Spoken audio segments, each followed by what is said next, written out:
We're here with Ian Molly Meldrum, the rock guru of Australia. Ian, you told me off once for saying guru. Yeah, I've always felt uncomfortable with that, you know. I mean, like, in this country we have some people who, you know, just live for their music and have studied the music as so much so. And you know, your Glen 8 Bakers and your Ed Nimmervolls, your Christy Delizas and Jeff Jenkins. To me, they are the gurus, you know, because they know so much. And I often, unashamedly, have to ring them to get some information out of them. But the world, even about some of my own productions. Yeah, but the world knows you, though. I mean, you're known as the Australian music guru. I mean, you're as much a part of Australian music as a CD is. I mean, you're it. How do you feel about that? Does it make you feel uncomfortable? It does, but I mean, my life has been that, you know. I mean, like, going back, sort of being there at the right time, the right place at the right time, it really is very relative to me. I mean, like, you know, Go Set starting as a music paper, like a newspaper on a weekly basis, proved to be a great success. At the same time, I'd started record production, and I had success fairly quickly, you know, with Somebody's Image and certainly with then Russell Morris, you know. And then going on television, which I didn't want to do, but my editor of the newspaper thought it was a good idea. And so all that happened so quickly. And then, because the real thing was on EMI, then I was able to go and work in Abbey Road and subsequently got to know the Beatles and work for the Beatles, you know, at Savile Row. So again, you know, it was a lot of luck, you know. And back then, really, the thing that I loved more than anything else was record production, producing records, you know, and managing as well, you know. I would never manage anyone in my life now, you know, and I'm full of admiration of those who do, you know. But I mean, but what it gave me was a wealth of experience and information. And obviously then the countdown started with the ABC, and back then, I mean, we thought it was only going to be 8, and that would be it, you know. And I got the surprise, you know, from 74 into 75, and they told, no, we're going to do a whole year. Back then, we did as a weekly show, never imagining that it would become iconic. I mean, that was the last thing in our minds, you know, and never realised, really, quite frankly, how much influence that show was having on the Australian public. So how important then is family to you? My grandma brought me up in a very early part of my life, you know, and then my mum, and they gave me a huge appreciation of classical music. And then my mum also loved musical comedies, so you know, Rodgers and Hammerstein, you know, and all Leonard and I, and all of those things. You know, I'd go to those musicals, you know, and I'd go to, when we come to Melbourne, I'd go to on a Sundays they'd have Music for the People with Hector Crawford and the Melbourne Symphony Orchestra, and I'd sit there in awe of how this orchestra could make such amazing sounds and music. You know, obviously then it was my own music.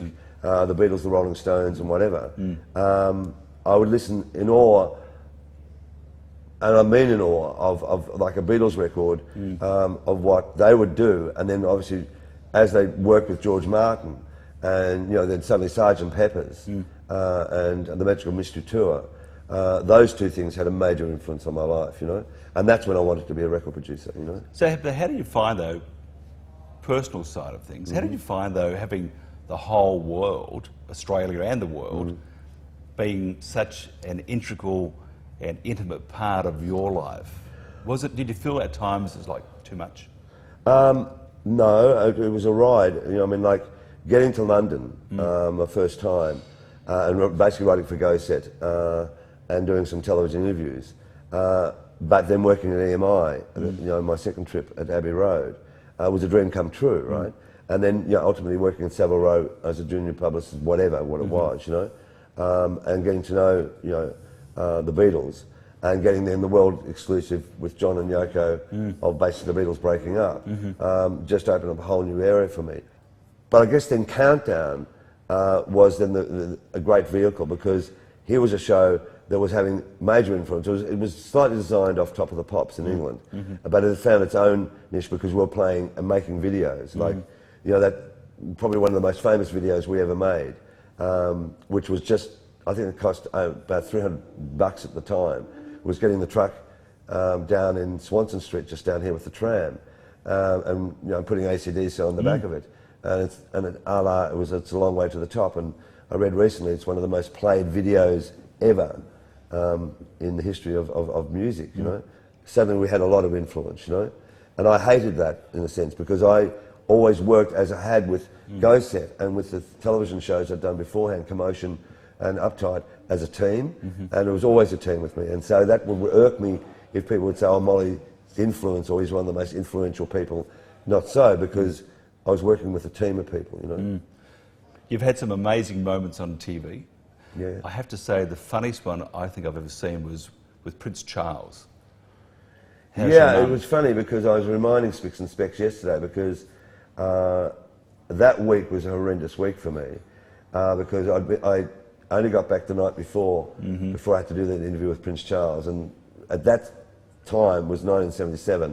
No one really ever did, had interviewed the royals in any major way, let alone this, But only 3 days before, or even not even that, maybe it was even 2 days, but 3 days before, I'd interviewed Sid Vicious and Johnny Rotten, and Johnny Rotten had flicked a cigarette into my cameraman's eye, and I leapt across we were in a pub, and I leapt across the table and knocked him out, and had Sid That's Vicious an interesting cheering. way of an interview. And 3 days later, I'm interviewing the Prince Charles and thinking, my God, I've just knocked out Johnny Rotten, and their big song, which broke for them, was "God Save the Queen," and now I'm interviewing the future King of England. This is all bizarre for me, too much, And of course, I stuffed up the interview, and unfortunately on YouTube now you can see it in all its glory, So how was his mum, by the way? I believe she's fine. I mean, when I did interview a couple of years ago for the Princess Diana thing, the memorial concert for Princess Diana at Wembley, I think it was Harry. I think it was Harry that said, "Oh, we know about you, and you knew our mum," which they knew that. And also, there's a famous interview of the scene of you interviewing our father, And I thought, I was ready to say, "You mean His Royal Highness Prince Charles," as Dad. Prince Charles had done to me, Yeah. But I thought, oh, good. And I said, "Well, how is your dad anyway?" Great, fine, great.